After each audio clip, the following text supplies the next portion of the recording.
Welcome back to another episode of the Find Food Freedom Podcast. This is your host, Sam Previtt, and I am excited that you are here. This is a very special episode, near and dear to my heart. It's a very special week.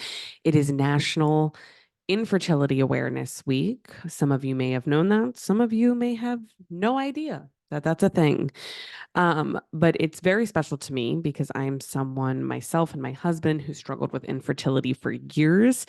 And although I do not specialize in infertility, and this by no means is this episode to be used in place of meeting with a medical provider, right? Or a physician or a reproductive endocrinologist. This episode is for informational and educational purposes only. I find it very important to talk about this, to share my story, because I think it helps so many people feel less alone. Because I know when I was going through infertility, I felt like I was the only one. Felt like every time I opened up my phone, there was a pregnancy announcement, a gender reveal, a 1-year-old birthday party post. And please know I am very, very happy for all who are getting pregnant, conceiving, etc. But when you feel like you're the only one going through it, it can be very isolating. And so it's something that I love to talk about. And I think it really does tie deeply into relationship with food and body image. And so that's why we've really done a lot of focusing on that this month, on the Find Food Freedom podcast, on our Instagram account at find.food.freedom, and lots of really, great resources popping up. So first of all, I did want to share a Find Food Freedom win of the week with you. So I always love to feature a direct message, maybe a message from a client, a message from a member in our membership community, whoever, may come up. So I was going through the screenshots because there's so many and it's really hard to pick one. But I picked this one because I feel like it goes with today's theme. So this person said, I saw Sam Berkowitz, a provider in your practice, for the first time yesterday. I felt so safe and so held, and I'm really looking forward to diving into the work with her post-wedding and pre-pregnancy. Thank you for building this network of supportive professionals and women who are truly dedicated to the anti-diet conversation.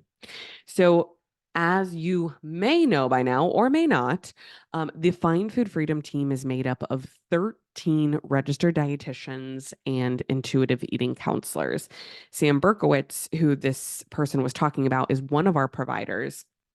And our providers, every single one of us, take insurance. So we are in network with Aetna, with Cigna, with United Healthcare, with Blue Cross Blue Shield, and we're continuing to add as many providers as possible as the months go on.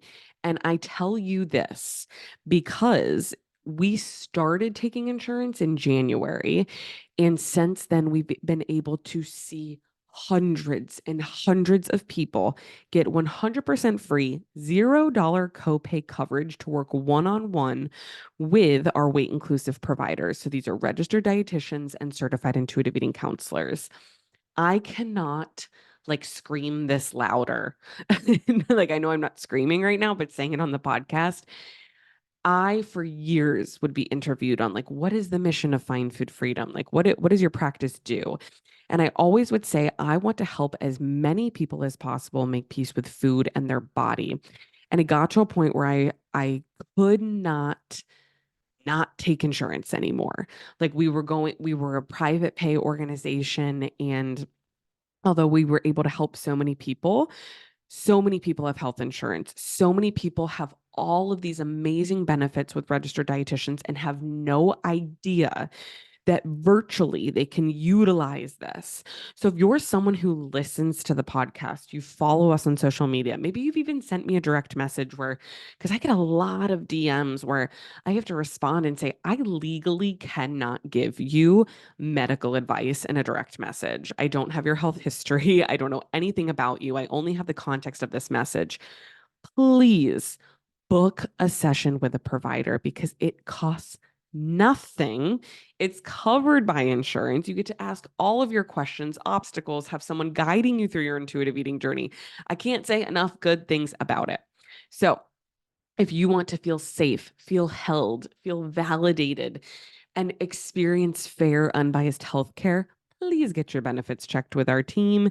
You can do that by going to findfoodfreedomresources.com or by clicking the link in our show notes or in Instagram, TikTok. You will find this link anywhere you go. Go to our website. You can't miss it. So again, findfoodfreedomresources.com. Get those benefits checked. Schedule with your one-on-one provider today. When you get your benefits checked, really all we need is what state do you live in and what insurance plan do you have? And we'll know very quickly if you have eligibility. If you do not have eligibility right away, you won't be able to schedule an appointment, but we will take some info from you. We will look and see, okay, what else do we need to learn to see if there is any eligibility? And we'll reach out to you with a bunch of options. Something I don't talk about enough too is if you do not have eligibility with our team, let's say you get your benefits checked and it comes back and it's like, oh, you have no coverage. We will gift you 1 free month of our membership. So that's 2 check-in calls, a live masterclass, and a full month access to a library of our masterclasses with over 70 hours of content related to intuitive eating, body image, etc., 100% free. So if you do not have coverage, please know it is still worth it to get your benefits checked because we want to help you. We want to give this care and make it accessible to as many people as possible. All right, so let's jump into why we're here today. And I could talk about that forever. But so some of the things I want to get to today, like the physical, mental, and emotional health of trying to conceive of pregnancy, first pregnancy versus second pregnancy.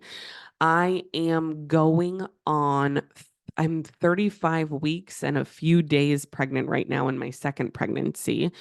And so last week we released an episode that was entitled How I Survived 3 Rounds of IVF. And that was an episode that I had recorded back when I was going through it. I was actually very, very pregnant with my first, but I had gone through, or you know what? I was in my first trimester. I was just ticking over into my second trimester. Um, and that episode talks about how I survived 3 rounds of IVF, how our first round failed, just the physical, mental, and emotional toll it took on me.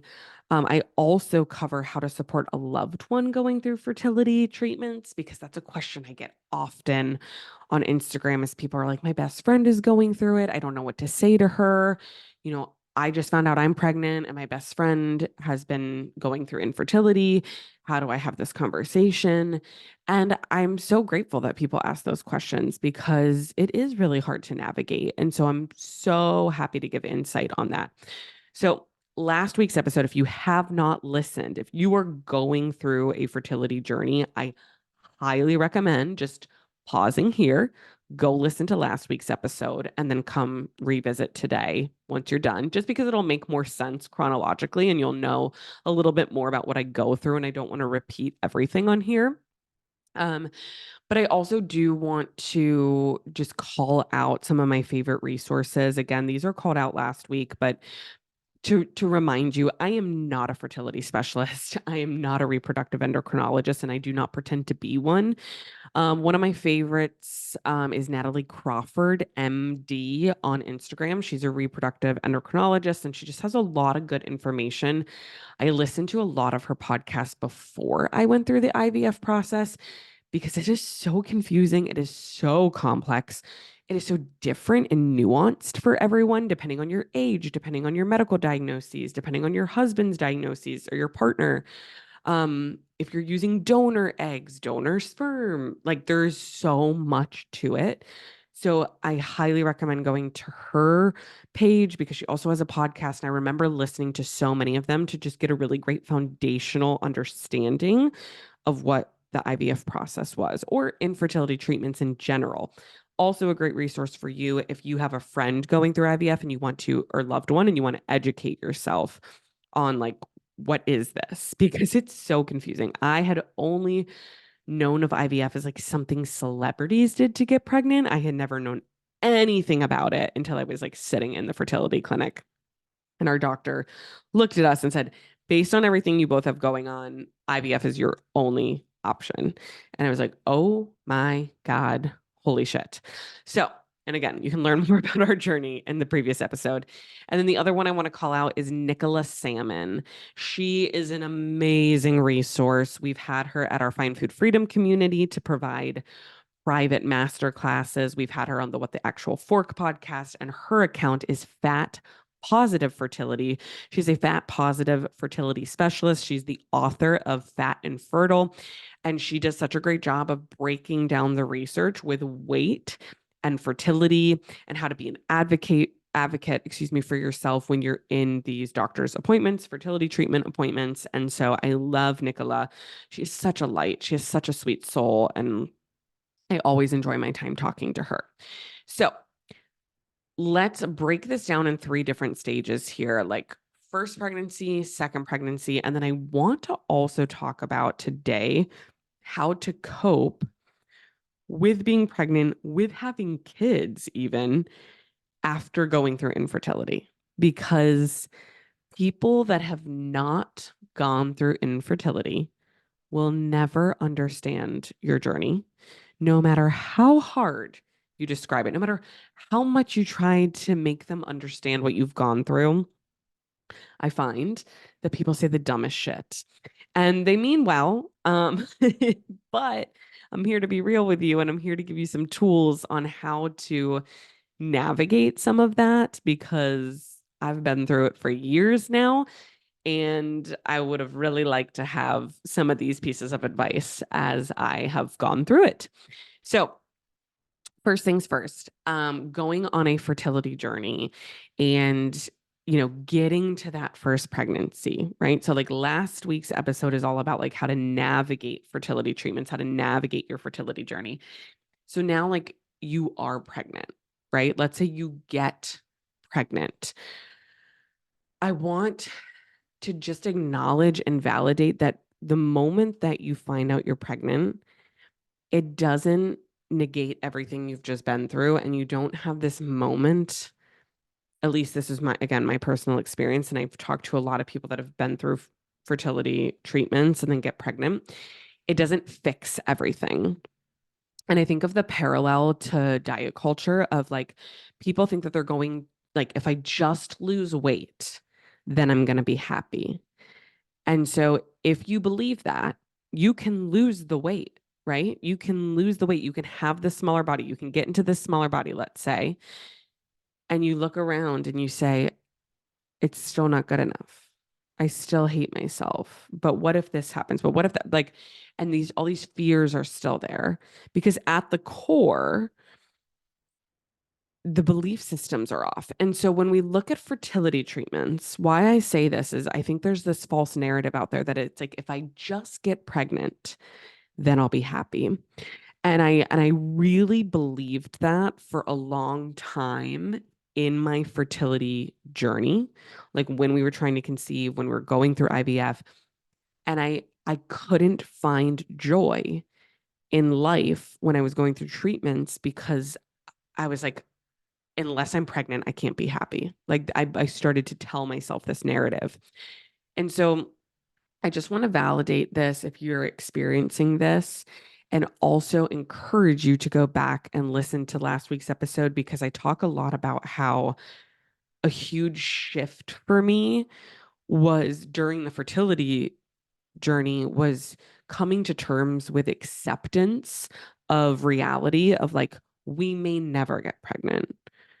IVF may never work. We may never have our own biological children. And there's a lot of grieving that goes along with that, and understanding that you can be happy whether you get pregnant or not, or you can find joy in dark seasons. And I want to say this because that was such a game changer for me, and that was something that was probably the hardest thing. And although I have the privilege and the honor to share that I have a toddler now, like we went through our first pregnancy, we did have a child.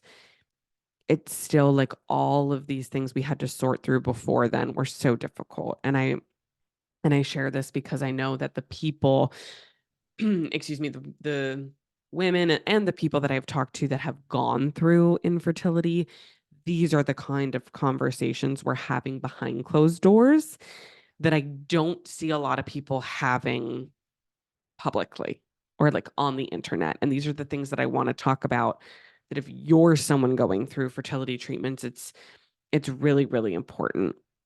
And if you do get pregnant, there's still so much fear, especially because depending on how long you've gone through infertility, there's like that waiting for the next shoe to drop, right? It's like um, like, okay, sure, I'm pregnant now, but what if I lose this baby, or what if something happens, or, what if I miscarry, or blah, blah. Like there's just like all this fear that comes up.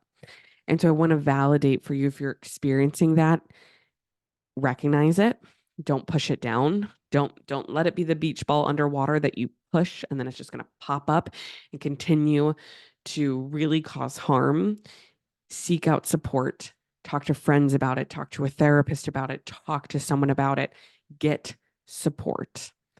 And I think between getting to a place of acceptance of many different realities and getting support, that was the most helpful thing I could have done in the first go around with fertility journey, first pregnancy, etc. Now, second pregnancy. Woo! We're here. We're 35 weeks plus at this point. This was another IVF baby. So like it's so interesting. And I said this last week of like going back and listening to the previous podcast that I recorded back in 2021. Now it's 2024. Like I feel like a completely different person. It's different challenges. It's just all of these different things. But some things that I see on social media, again, because I think I'm looking for it and maybe my algorithm is populating these things. But I want to talk about physically, mentally, and emotionally how to support yourself going through the second pregnancy, or just things that I'm struggling with. Again, I don't have all the answers here, but I just want to make people feel less alone of what they're going through. So, first things first is the physical aspect of this. Having a toddler now, working full time as an entrepreneur, and being pregnant with my second. And I got pregnant about just over a year postpartum from my first, going back into the fertility clinic, starting hormones again, all of these things. It is very physically taxing on the body. I knew for myself, I started to feel more myself again postpartum in probably like the 7 or 8 months postpartum. But I really wanted to give myself a full year to be postpartum, to not be pregnant again before going back into the clinic. Um, Even that is, I don't want to say not enough, because I did feel physically, mentally, and emotionally like ready. But I think it's just my pelvic floor isn't what it was before carrying the first child, right? And so I did do some pelvic floor PT postpartum with my daughter after my first daughter was born. And now again, my daughter is a toddler. She, picking up a toddler is like constantly picking up a 30-pound dumbbell, except this, imagine the dumbbell had arms and legs and is like flapping and flailing. So I have experienced a lot more back pain this time, and discomfort and pressure. And I think a lot of that is due to it being a second pregnancy and chasing a toddler around. Because when I felt aches and pains and needed to rest in my first pregnancy, I could allow that for that rest. I could lay down. I could kick my feet up, or, whatever. But this time around, like, you still have to take care of that second child. And so that has been something that's been really, really difficult, because For me, it's made me dig into also the relationship that I hold with productivity and self-worth. I've always known that I've been a go-getter. I've always known that I've been somebody who likes to achieve and, very high functioning. I love to clean. I know that's weird. But if you're like me, you get it. You just get it. And I work virtually, so I'm out of my home, so I'll have laundry going and do dishes and be working on a podcast and all these things. And I simply cannot have the same output as I did, whether it was my first pregnancy or even before children. And so that has been something that has been so incredibly difficult for me. And I've had to give myself a lot of grace, especially like with my back pain that I'm feeling this pregnancy. Like I cannot bend over certain ways or do certain things or get down on the floor, or do like, so to really get curious about, like, I would get so frustrated with my body, not shame, but frustration due to the physical discomfort that I felt.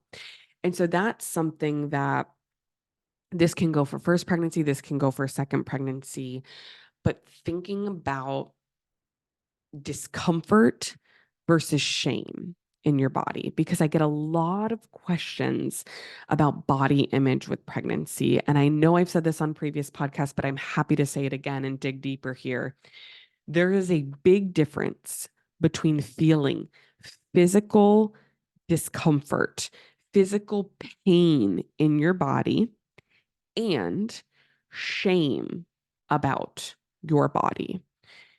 So being able to recognize, am I feeling pain? Am I feeling discomfort?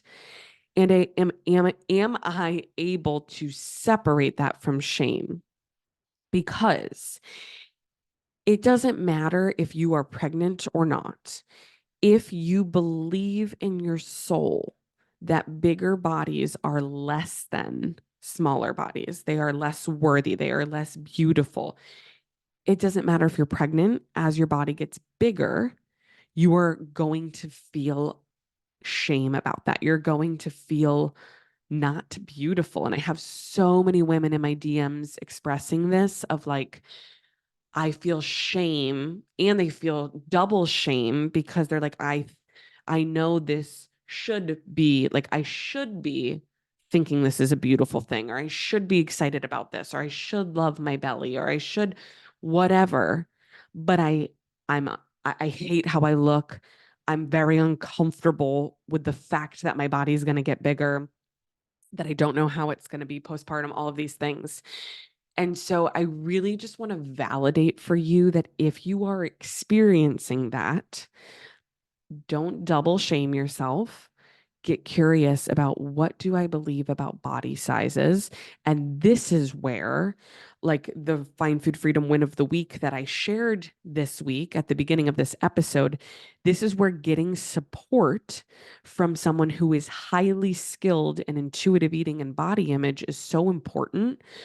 Because while you are going through those very vulnerable years of trying to conceive, getting pregnant, having a baby, postpartum, having someone who can hold a safe space for you and talk through all of these thoughts and feelings and beliefs and emotions is so incredibly healing and important for you on this journey, this entire fertility journey, from wherever it starts, wherever it ends, whatever it looks like.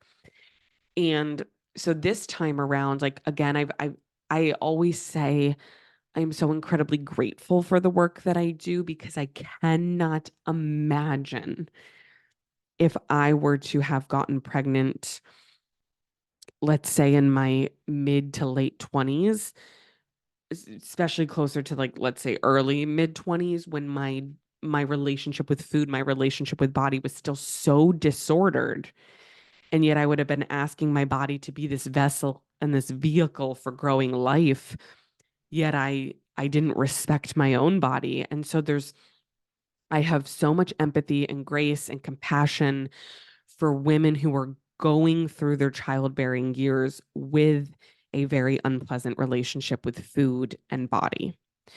And although right now, like I am not personally struggling with body image, that doesn't mean myself or my team or whoever can't support that. Right. And I think it's really important for recognizing yourself. Like, am I feeling discomfort and pain, just like aches and pains? Because, like, oh, pregnancy is fucking painful, man. If you're someone who had like easy breezy, beautiful, like didn't have any physical pain, I am jealous and I am so happy for you. But a lot of women that I speak to have a lot of physical pain, whether it's the sciatic nerve or the low back pain or the lightning crotch. Google that one. That's a fun one. And there's the physical aspect, but then are you also tying guilt and shame to your body changing? And that's one thing I really want to encourage you to get curious about, to think about today, because it doesn't have to be that way. You can support your body. You can get resources on how to alleviate pain as much as possible during pregnancy, and you can be compassionate towards yourself, and not feel shame about your body. And right now, we're really only talking about pregnancy. I'm going to do a postpartum rapid fire episode in a few weeks. We have a few postpartum things coming up with Mother's Day around the corner, but I really wanted to focus on pregnancy in this one. So definitely stay tuned for those episodes and head on over to our Instagram at find.food.freedom, because I'm going to be putting a lot of question boxes up of like, give me your hardest, most biggest obstacles in the postpartum, because that is another point where I think people just don't expect to struggle as much as they do with their body image due to, again, physical pain or the beliefs that they hold about bodies. And now they're in this new body and like, what the fuck is going on? And so we will get there. We will get there.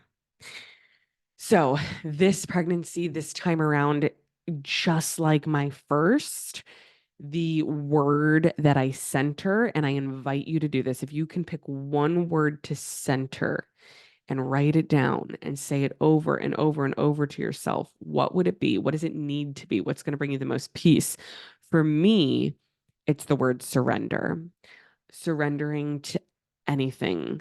This has been a very difficult pregnancy for many reasons, some of which I don't know if I'm ready to share fully on a podcast. I think there's some things I still need to work through, and from like a medical complication standpoint. And I say that because surrendering is the only thing we can do through childbirth, through pregnancy, through infertility. Like, you have no control.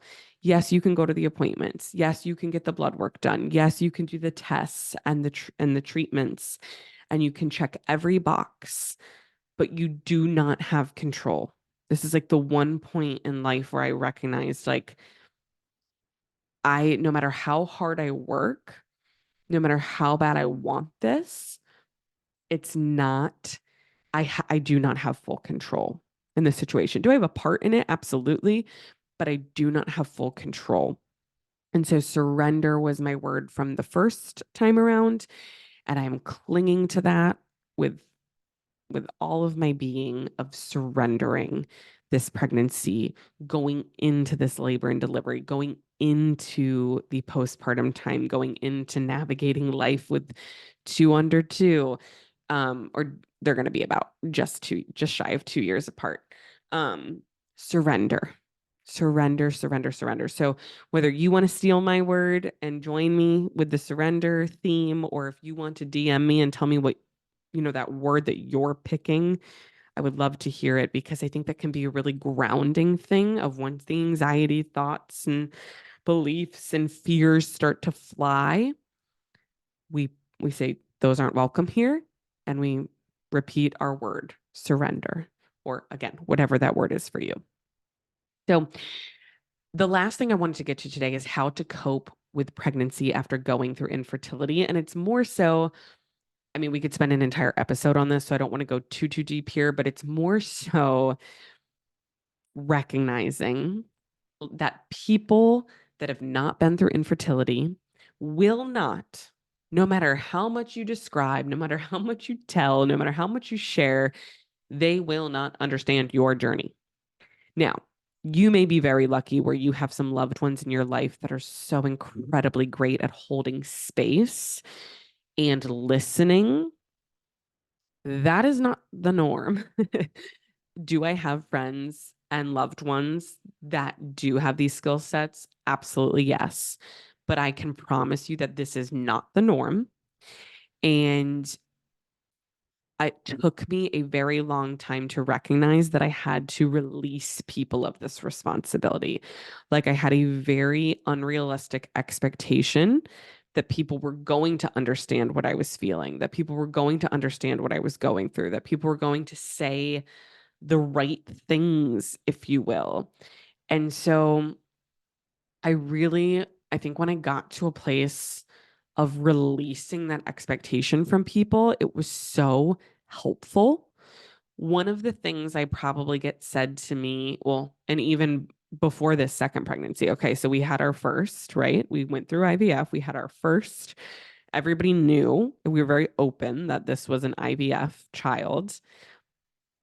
I don't know how much money I would have. Let's say if I had a nickel for every time someone said this to me, I'd be very rich. It's probably one of the things people said most to me anytime after we had our first. So before we even tried for our second, people would say, "Oh my gosh, you know what?